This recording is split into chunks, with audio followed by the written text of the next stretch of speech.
la cirugía no obstétrica durante el embarazo, el manejo anestésico. Y bueno, el manejo de la paciente embarazada siempre se deberá considerar una situación especial y de alto riesgo, esté en el trimestre que esté, debido a los cambios importantes fisiológicos del embarazo, efectos de los anestésicos sobre el desarrollo fetal y alteraciones directas en el binomio materno-fetal. La incidencia en base a la edad gestacional, se ha visto que la mayoría de las pacientes que se someten a cirugías que no es obstétrica, el 42% es durante el primer trimestre, en el segundo trimestre es el 35% y el tercer trimestre el 23%. 0.3% de las mujeres en edad reproductiva llegan a entrar a quirófano sin saber que están embarazadas. Entonces nos dice algún artículo que deberíamos a toda mujer en edad fértil, antes de entrar a cirugía, hacerle una prueba de embarazo. Pero eso es aceptado por nosotras, no siempre, ¿verdad? Y más cuando son chicas de menor edad, que entran con los padres y que no van a aceptar una prueba de embarazo. Entonces nos vemos en la necesidad muchas veces de anestesiar pacientes sin que ellas mismas ni nosotros sepan que están embarazadas. Entonces, bueno, la incidencia varía del 0.7% y el 2.2%. La patología obstétrica es la principal, como el cerclaje cervical y la patología anexial, hablando de patología obstétrica. El abdomen agudo casi siempre es por apendicitis y colecistitis, traumatismos, cirugía programada que no se puede diferir, por ejemplo en pacientes con cirugía cardíaca o para neurocirugía, y la cirugía fetal, que cada vez se va dando más la coldocentesis y las obstrucciones urológicas, y entonces ya a los fetos se empiezan a operar in utero. Objetivos anestésicos de este tipo de pacientes: 2. Seguridad materna y seguridad fetal. Tenemos que cuidar a 2 pacientes en una sola sesión, ¿verdad? Conocimiento de la fisiología del embarazo para poder cuidar a la madre, mantenimiento de la estabilidad hemodinámica. Regresamos a la estabilidad hemodinámica. Y seguridad fetal, evitar los medicamentos que se consideran teratogénicos, evitar la asfixia intrauterina, que es de las más importantes, y prevenir el parto pretérmino. Entonces la tenemos difícil, ¿verdad? Que no se nos hipotense, que no le pase nada al bebé, que no vaya a tener un parto prematuro. Lo tenemos un tanto complicado. La máxima del acto es procurar una correcta anestesia materna mientras se minimizan los riesgos fetales. Y es el único acto en donde se hayan implicados 2 o más individuos a la vez. Empecemos entonces con la seguridad materna y los cambios fisiológicos del embarazo, que es una revisión rápida. ¿Qué nos va a pasar? ¿Con qué nos enfrentamos el día a día los anestesiólogos que nos traen pacientes para este tipo de cirugías? Primero, la vía aérea. La vía aérea, tanto superior como inferior. La superior, porque son pacientes con edema, por lo efecto de las hormonas, son pacientes con edema, con las mucosas friables, y que cuando ponemos una guedel nos empiezan a sangrar. Nos empiezan a sangrar de las encinas, empiezan a sangrar de la faringe, y bueno, no hay ni qué decir del momento de la laringoscopía, donde nos encontramos hasta edema de glotis y no las podemos intubar. Las pacientes embarazadas se considera que después de las 20 semanas, de las pacientes sube 8 veces la dificultad de poder intubar que en una paciente que no está embarazada. ¿Qué debemos de tener? A la mano siempre un mango corto. Si la paciente ya es con un embarazo adelantado, tiene mamas crecidas, tiene el volumen crecido, el tórax crecido anteroposterior, y el mango normal no nos permite intubar. Sondas pequeñas, de preferencia 7, no mayor a 7,5, para limitar la lesión en el momento de la intubación.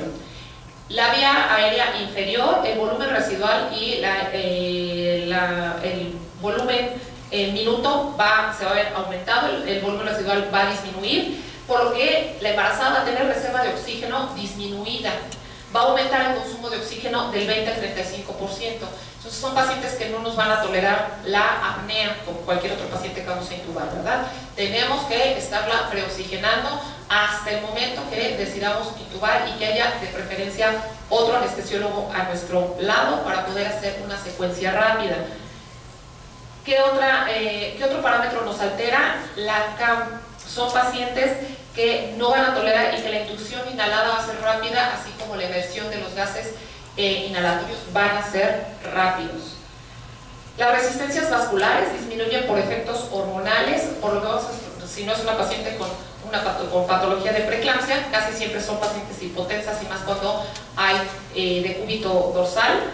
La anestesia, tenemos que precargar, vuelvo a la precarga, tenemos que precargar a las pacientes y ponerlas en lateral izquierdo y tener siempre a la mano fármacos vasoactivos.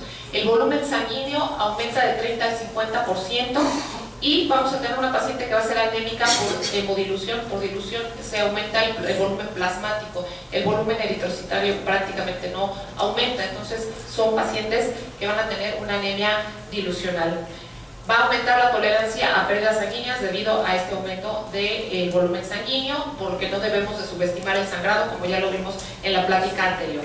El gasto cardíaco aumenta del 30 al 50% y se va a ver afectado en el momento que la paciente toma decúbito dorsal, hay compresión aortocava, va a reducir el flujo sanguíneo, tanto cerebral como uterino y obviamente hipoxia fetal. Tenemos que precarar a la paciente y volver a tener pues fármacos vasoactivos a las manos. A la mano. Alteraciones hematológicas, incremento del volumen sanguíneo total del 40 al 50%, un incremento de volumen de eritrocitos a la mitad del 20%, así como incremento del fibrinógeno al 50%.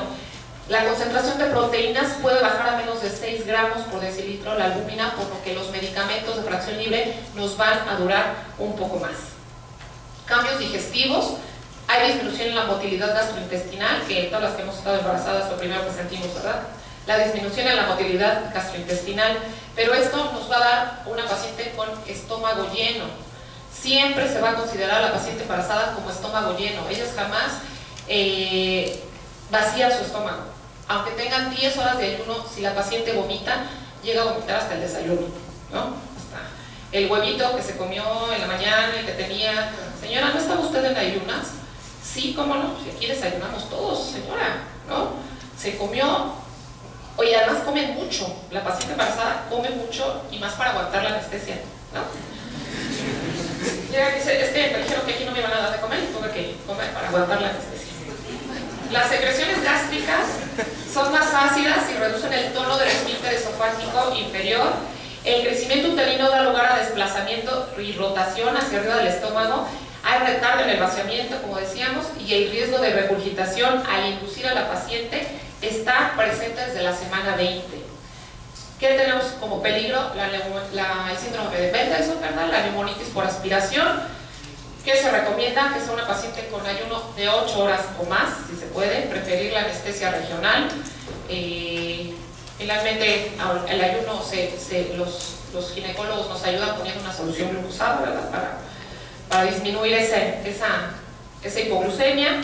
Si la anestesia general es necesaria, tenemos que hacer una inducción de secuencia rápida, desnitrogenizar previa y maniobra de Selix siempre. Agregar simetirina y agregar metoclopramida.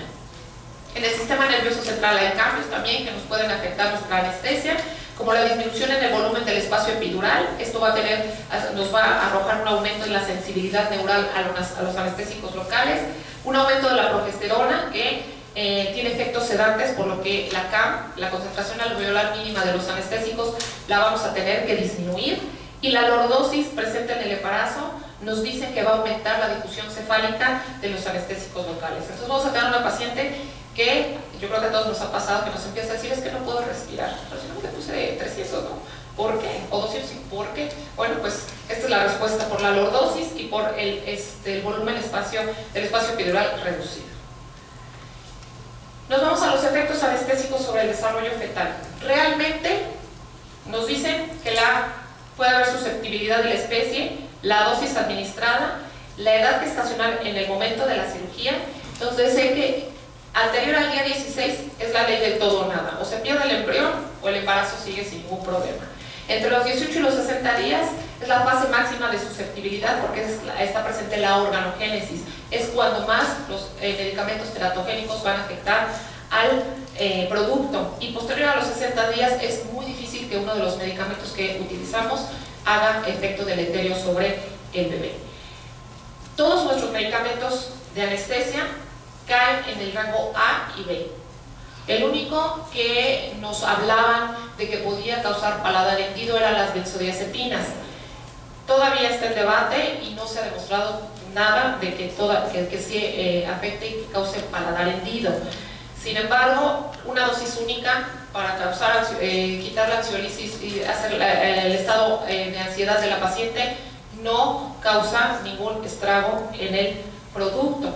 Entonces, todos nuestros medicamentos, como los opiáceos, a menos que sea una paciente que sea adicta, por ejemplo, a los opiáceos, bueno, ahí sí hay problema, pero dosis únicas de opiáceos, alotano, ketorolaco, atracurio, atropina y todos los medicamentos que nosotros llegamos a administrar, perdón, estábamos acá arriba, caen en la B. Los opiáceos caen en la C, pero sí es si la paciente, se ha demostrado que sí causan teratogénesis, pero sí los consumen de manera regular. Durante una cirugía se ha comprobado que nosotros no causamos algún efecto teratogénico en el producto. Entonces, tampoco se ha demostrado, como decíamos, que la relación directa entre la benzodiazepina y el paladar hendido, y solo el uso crónico de los opioides se ha relacionado con bajo peso al nacimiento. Hay que recordar que ningún medicamento es 100% seguro, evitar medicar a la paciente con cosas que no necesite, hay que utilizar dosis y tiempos precisos. Algunos medicamentos presentan efectos retardados, ¿verdad? Como los relajantes musculares.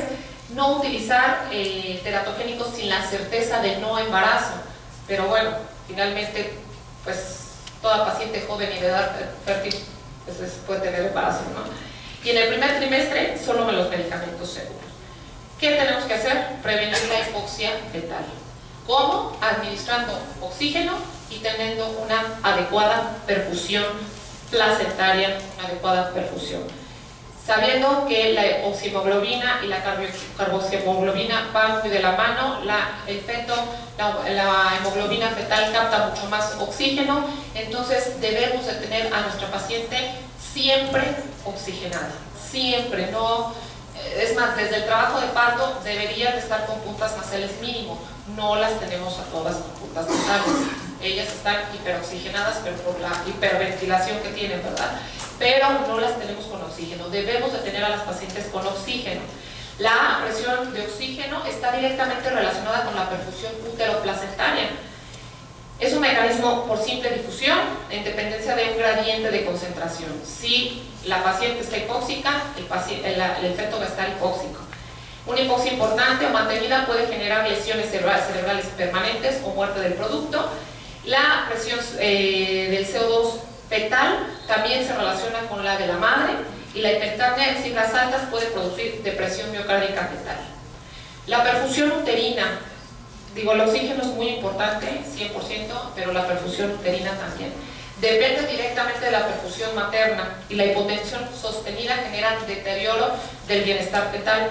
Deberíamos en cada cirugía de este tipo tenerlas con el monitor que ponen en los ginecólogos para estar escuchando la frecuencia cardíaca fetal.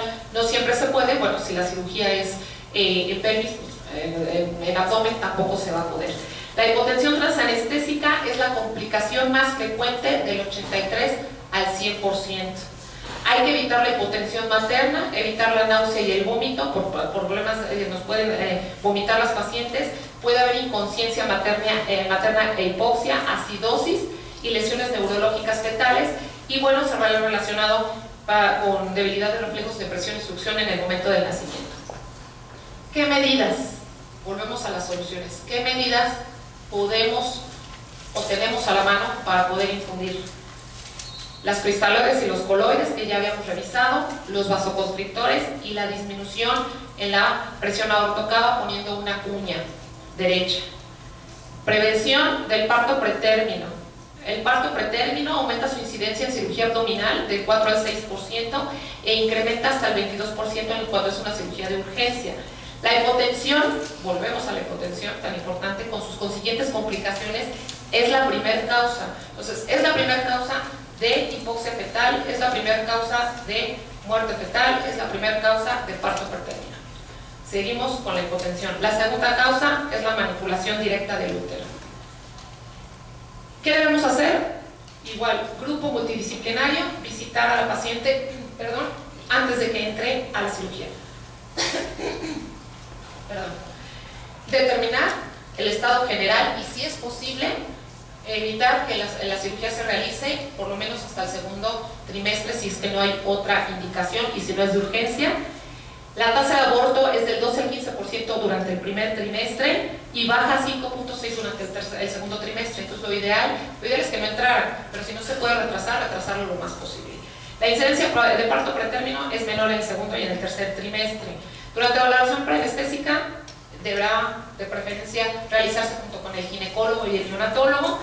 Intentar evitar exponer a la paciente a rayos X, contar con pruebas de laboratorio cruzada, tipada, analgesia para evitar el estrés del binomio y evitar el uso de AINES y más después de la 32 semana. Monitorización completa de la madre, monitorización fetal y de la actividad uterina, así como el monitoreo fetal durante las 24 horas después de la cirugía, y evitar la hipotensión en el pre, en el trans y en el post anestesia. La hipotensión pues nos va a llevar a una asfixia fetal y a un parto pretérmino. El 90% se va a presentar en las pacientes con bloqueo y con anestesia general. Se nos van a hipotensar el 90% de las pacientes sin profilaxis. La TEA sistólica por debajo de 80 milímetros de mercurio se ha visto que causa hipoperfusión placentaria, acidosis fetal, y el síndrome aunado al síndrome de compresión aortocava y que luego los bloqueos nos quedan un poquito altos, se va a asociar a bradicardia y posiblemente a un paro. Entonces, la hipotensión es peligro para la madre y peligro para el producto. Para la madre porque nos va a causar alteraciones de la conciencia, náusea, vómito y nos puede broncoaspirar y puede caer en paro. Y peligro para el feto porque va a tener hipoxia, acidosis, daño neurológico y también puede morir. La hipotensión decíamos que va directamente relacionada al flujo sanguíneo uterino. El flujo sanguíneo uterino va a dar directamente, obviamente, al bebé, y si este bebé no recibe un flujo sanguíneo uterino adecuado, obviamente nos va a hacer acidosis fetal, que se ha comprobado por pruebas en el pH del cordón umbilical, lesión neurológica hasta falla multiorgánica, y decíamos que no debemos de mantener la presión sistólica menor a 80 milímetros de mercurio, debe de ser mayor, con cristaloides, con coloides o con medicamentos vasoactivos, pero no permitir que esta presión caiga.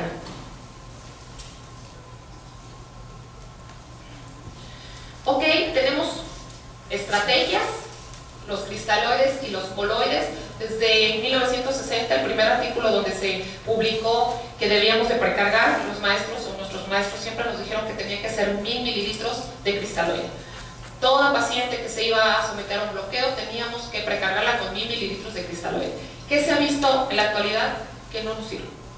Que precargar a la paciente nada más con 1000 mililitros de cristalóide, lo único que hacemos es hemodiluirla más y bajar la presión oncótica aún más de cómo está. El bloqueo simpático nos va a disminuir el tono arterial, las resistencias vasculares sistémicas, aumenta la capacitancia venosa, disminuye el retorno venoso, disminuye el gasto cardíaco, lo que nos va a dar una hipotensión severa que puede desembocar en un paro cardiovascular. ¿Qué nos dicen las guías para la hipotensión? Bueno, las guías nos dicen que debemos hacer varias cosas. Posición materna, lateral izquierdo, obviamente cuando le están operando no lo podemos poner lateral izquierdo, pero sí una buena cuña del lado derecho. Vasopresores como la efedrina y la fenilefrina. Ya ahorita la efedrina, las publicaciones dicen que la efedrina no es la más adecuada, atraviesa la barrera placentaria y causa acidosis fetal. Lo ideal es la fenilefrina. No hay fenilefrina en todos los hospitales, no lo tenemos en todos los hospitales, es más difícil titularla y es mucho más cómodo aplicar efedrina, pero ahorita vemos los resultados en el bebé. Precarga hídrica, cristaloides y coloides. Decíamos que la efedrina causa acidosis fetal. Este estudio, hay muchos, pero bueno, este estudio nos presenta dos grupos: las pacientes tratadas con fenilefrina y las pacientes tratadas con efedrina, y los productos que tuvieron. Los productos de 48 y de 50 pacientes, ¿verdad? Tratadas. En el grupo de la fenilefrina vemos como 2 bebés nacidos de las mamás a las que se les administró fenilefrina tuvieron pHs bajos y acidosis fetal. Pero nos vamos al grupo de la efedrina y vemos como el 21%, casi el 50% de los bebés nacidos de mamás tratadas con efedrina nacieron con acidosis fetal. No valorable por Apgar. El Apgar es muy bueno, es la primera calificación que nos da, ¿verdad?, en la vida, y desde ahí sabemos cómo nos va a ir, ¿no? Pero finalmente es nuestra primera calificación, y si desde ahí nacemos con un 6, pues estamos perdidos, ¿no? Con una P estadísticamente significativa. Los efectos placentarios, ¿se pasa o no se pasa a la placenta? Sí, sí se pasa. Y aquí, como vemos, este estudio que vio los efectos metabólicos de la fenilefrina y de la efedrina al pasar la placenta. Y vemos como el pH en los bebés nacidos con fenilefrina y con efedrina, el pH de los bebés del grupo de la efedrina era menor, con una P estadísticamente significativa. Es otro estudio que nos demuestra que la efedrina no es tan bueno para el bebé. Es muy bueno para vasoconstrictor, pero finalmente nos hace taquifilaxia, llega el momento que ya no nos funciona como tal. Lo ideal sería tener una infusión de fenilefrina. Y bueno, ellos midieron en los bebés el lactato, la glucosa, la epinefrina, la norepinefrina y la fenilefrina y la efedrina, y vemos cómo la norepinefrina en el grupo de la efedrina era muy superior a la de la fenilefrina. Es por eso que los bebés tienen hipermetabolismo y nacen con acidosis fetal. Entonces, ya vimos que vasopresor nos puede funcionar. Los dos nos funcionan. Y los dos, en el momento que tenemos la hipotensión, la verdad es que si no tenemos fenilefrina, nos aplican efedrina, ¿no? O sea, tenemos que sacar vivo a la mamá y al bebé. Y después le arreglamos la acidosis al bebé, ¿no? Cristaloides o coloides. Cristaloides. Ya se vio que después de 1000 mililitros de solución fisiológica no sirven. A los 30 minutos de que nosotros aplicamos o infundimos esos 1000 mililitros, a los 30 minutos ya solo tenemos el 20%, o sea, 200 mililitros efectivos en el espacio intravascular. ¿Nos sirve para precarga? No nos sirve. Si el que está bloqueando es el R, ¿no?, nos vamos a tardar todavía un poquito más. No hay residentes, ¿verdad? Yo espero que no hay residentes. Si es el R, nos vamos a tardar un poquito más. Esos 200 mililitros que estaban en el espacio intravascular tampoco van a estar en el espacio intravascular. Entonces, ¿ya me escucha? Perdón. No hay residentes, ¿verdad? Efectos secundarios de las grandes cantidades de cristaloides que infundimos: severa dilución de la concentración plasmática de proteínas que per se la paciente embarazada ya la tiene, disminuye la presión coloidosmótica y aumenta el riesgo de edema pulmonar. ¿Precargamos o no precargamos entonces en las pacientes? Pues la idea es que sí, precarguemos, ¿no? Se ha visto que una precarga de 20 mililitros por kilogramo de cristaloides en este estudio, la hipotensión fue del 55% en precarga, 71% sin precarga. La P no la tengo, pero no fue significativa, por lo que la hipotensión se ha visto que no se elimina con cristaloides, pero sí disminuimos la presión coloidosmótica, arriesgando un edema pulmonar a la paciente. Aquí vemos en este estudio que les administraron 10 mililitros por kilogramo, 20 mililitros por kilogramo y hasta 30 mililitros de cristaloide por kilogramo. Si la paciente pesa 70 kilos, estamos hablando de 2100, ¿no? 2100 de cristaloide para precarga. Digo, es una barbaridad nada más para el bloqueo peridural, ¿no? Para tratar de que no se presente la hipotensión. Y finalmente la hipotensión no fue significativa. No hubo cambios significativos. No dar otra vez en los coloides, pero finalmente ver que los coloides es una buena opción de precarga. Como decíamos, la evolución de los coloides, los únicos que evolucionaron fueron los almidones, desde 1974 que nació el etalmidón y después evolucionaron hasta el actual, que es el tetralmidón. Son los que menos causan reacciones alérgicas a comparación de las gelatinas, del punto 34 al punto 1. Y en esta tabla de estudios, donde de un lado están quien apoya o quien los resultados, más bien los resultados de los estudios fueron a favor de los cristaloides, y no se ve mucho, ahí dice cristaloides y de este lado dice coloides, y vemos como solo 1, 2, 3 estudios quedaron a la par entre coloides y cristaloides, donde nos dijeron que los dos servían, pero la mayoría de los estudios estuvieron a favor de los coloides. No todos estos estudios fueron con almidón, también fueron con gelatinas. Entonces, el coloide nos sirve para la precarga.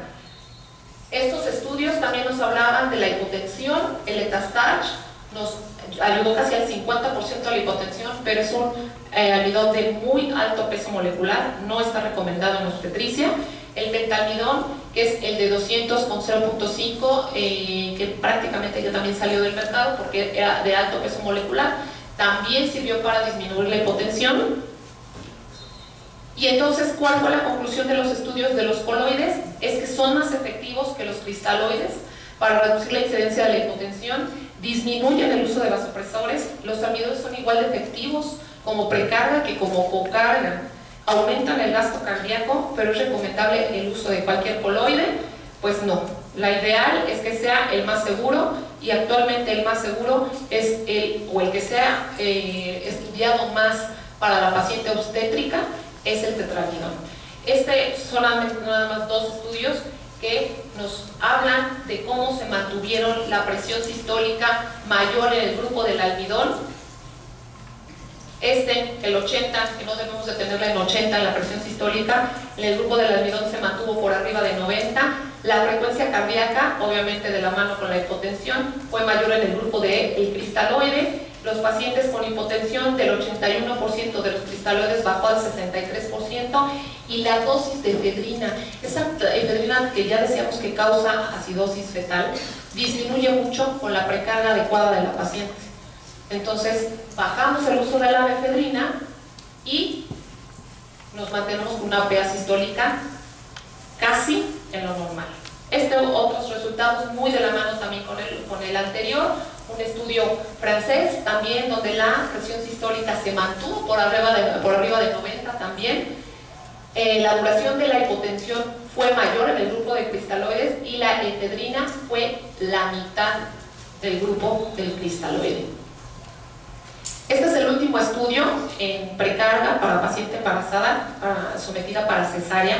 Este estudio fue presentado en el 2011 en el Congreso Americano con 167 pacientes. Este estudio fue grande, fue multicéntrico, randomizado, doble ciego, y se estudiaron 2 tipos de pacientes a quienes se les administraba 500 mililitros de solución fisiológica, Hartmann, y después otros 500 de Ringer lactato, y el grupo del almidón, 500 de almidón 130 seguido por 500 de Ringer lactato, o sea, los 1000 que nos dijeron nuestros maestros y los artículos desde hace años, ¿no? La técnica fue espinal. Nosotros utilizamos prácticamente técnica peridural. Todos los estudios que están publicados, no hay ninguno peridural. No sé si no hagan peridurales, o nosotros hacemos muchos peridurales, ¿verdad? Pero la técnica que ellos utilizan más es la espinal. Nosotros yo creo que del 100%, el 80% de los anestesiólogos hacemos técnica peridural y evitamos así la hipotensión. Y rescates de feniletrina. Su resultado primario, bueno, era la hipotensión, medir hipotensión. Vemos los gráficos, los signos vitales de inicio eran muy similares en los 2 grupos, y sus resultados disminuyó la hipotensión en un 37%, con una P significativa a comparación del grupo de Ringer lactato y del grupo del almidón. Ellos midieron algo que ningún estudio había medido: la hemoglobina en el día 0 y en el día 1, las plaquetas. ¿Por qué lo hicieron? Por todas esas publicaciones que dicen que disminuye los tiempos de coagulación, los almidones. Entonces ellos estudiaron a las pacientes después y se dieron cuenta que las plaquetas quedaron prácticamente igual que al inicio. En el primer día la hemoglobina, sí, obvio, disminuyó por la pérdida sanguínea, pero quedaron en los 2 grupos muy similares. El INR quedó muy similar en los 2 grupos, en el día 1 y en el día 2.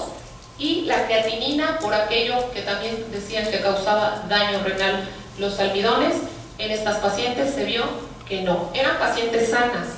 Los colores tienen sus indicaciones y si es una paciente séptica, es una paciente con daño renal preexistente, no se recomienda.